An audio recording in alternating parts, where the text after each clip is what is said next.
What if everything you've been told about fat is wrong? The food that's supposedly killing you might actually be the key to saving your life. I'm talking about saturated fat. And if you're struggling with stubborn weight gain, blood sugar issues, or you're just tired of jumping from one failed diet to another, this information could completely change your health journey. Today, I'm breaking down the real science of fats and showing you why a diet high in animal fats might be the solution you've been searching for. Stay tuned, because what you're about to learn could be the difference between managing medication forever or potentially reversing your diabetes. Welcome back to the channel, where we cut through the nutrition nonsense and get to the truth. Before we dive in, if you're new here, I'm Kevin, a dad, husband, entrepreneur, and curious person who's bringing awareness and helping people take back control of their health through education and a basic diet. Let's start with the basics. What exactly are saturated and unsaturated fats? Saturated fats are fats where all the carbon atoms are saturated with hydrogen atoms. Think of them as straight, stable molecules that typically remain solid at room temperature. You'll find them in animal products like beef, lamb, and butter. Some plant sources like coconut oil and palm oil. On the other hand, unsaturated fats have one or more double bonds between carbon atoms, creating kinks in their structure. This makes them typically liquid at room temperature. There are two main types: monounsaturated fats, found in olive oil, avocados, and certain nuts, and then polyunsaturated fats, found in vegetable oils like fatty fish and most seed oils. Here's what's crucial to understand and what mainstream nutrition gets wrong.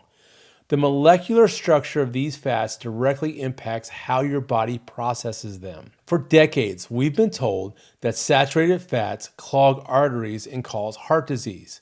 But let's look at what the latest science actually shows. When we replaced saturated fats with processed carbs and vegetable oils starting in the 1970s, diabetes and obesity rates just skyrocketed. That's not coincidence. Here's what really happens. When you consume excess carbohydrates, especially refined ones, remember those Twinkies and bread, white Wonder Bread and those things like that? Your body converts them to fat through a process called de novo lipogenesis. This creates a type of saturated fat, but in a context that promotes inflammation and insulin resistance. The saturated fats from animal sources, they're different.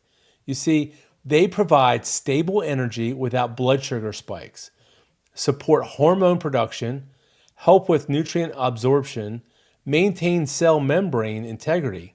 What's more, saturated fat consumption actually correlates with higher levels of large, fluffy LDL particles, the kind that aren't associated with heart disease, rather than the small, dense particles that are problematic, and polyunsaturated fats from seed oils.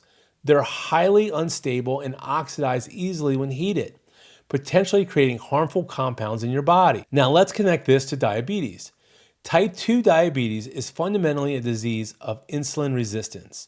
Your cells stop responding properly to insulin, forcing your pancreas to produce more and more until it can't keep up. What causes insulin resistance? Primarily, it's the chronic overconsumption of carbohydrates and sugars. When you constantly spike your blood sugar with carbs, your cells eventually become numb to insulin's effects. But there's another factor that's often overlooked.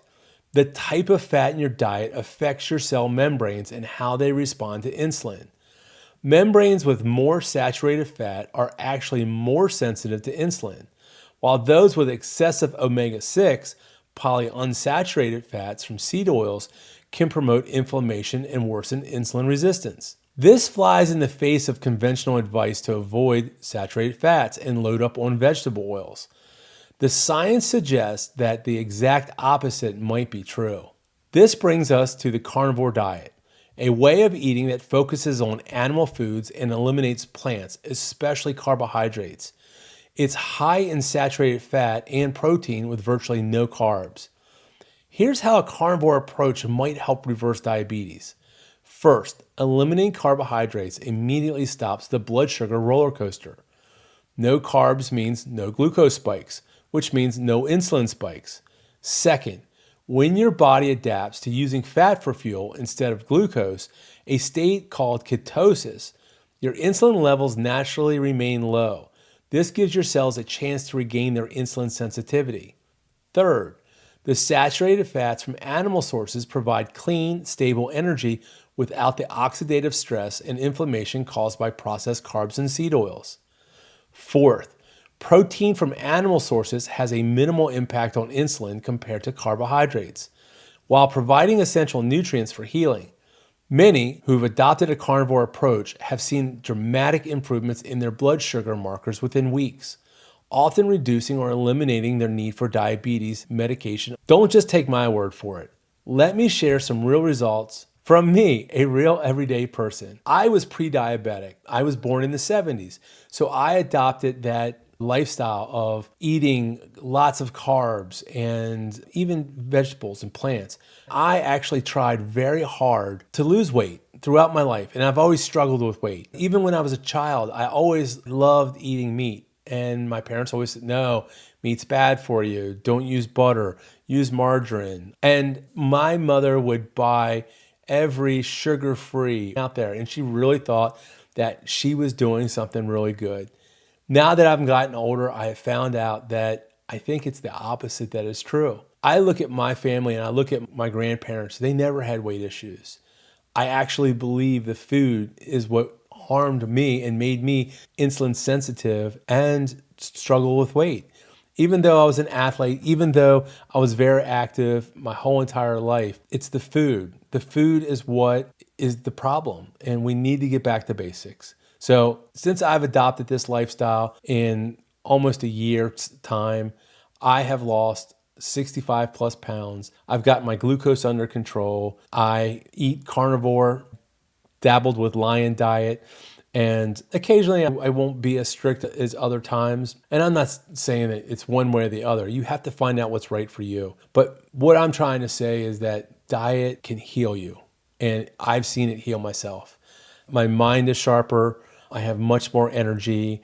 And again, I feel fantastic losing the weight. And all that I did was cut the carbohydrates, cut the sugar, and I went to a meat-based diet. And I've shown the results. I'm walking the walk and talking the talk, and I just want to help people. So again, this result is becoming more common as more people challenge the conventional wisdom about fats and diabetes. Now, I know what some of you might be thinking. Isn't all that meat and fat bad for your heart? The evidence doesn't support this fear. Multiple studies now show no causal link between saturated fat intake and heart disease. When carbohydrates are restricted, what about fiber and plant nutrients? While plants do contain beneficial compounds, they're not essential. Your body can thrive without them, and many plant foods contain anti-nutrients that can worsen gut issues and inflammation in susceptible individuals. I was one of those individuals. I find that I do much better without plants in my diet. That might not be you, but it is for me. Is this sustainable long term? Many people have followed carnivore diets for years with excellent health markers. The key is focusing on nutrient-dense animal foods like organ meats, fatty cuts, and seafood to ensure you're getting a complete spectrum of nutrients. If you're interested in trying this approach, here are some practical steps. 1. Start by eliminating the biggest offenders: sugar, processed foods, and seed oils. 2.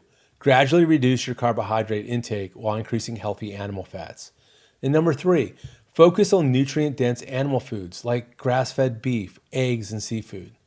Monitor your blood sugar regularly and work with a healthcare provider who understands low-carb approaches. Give your body time to adapt. The full benefits can take several months to appear.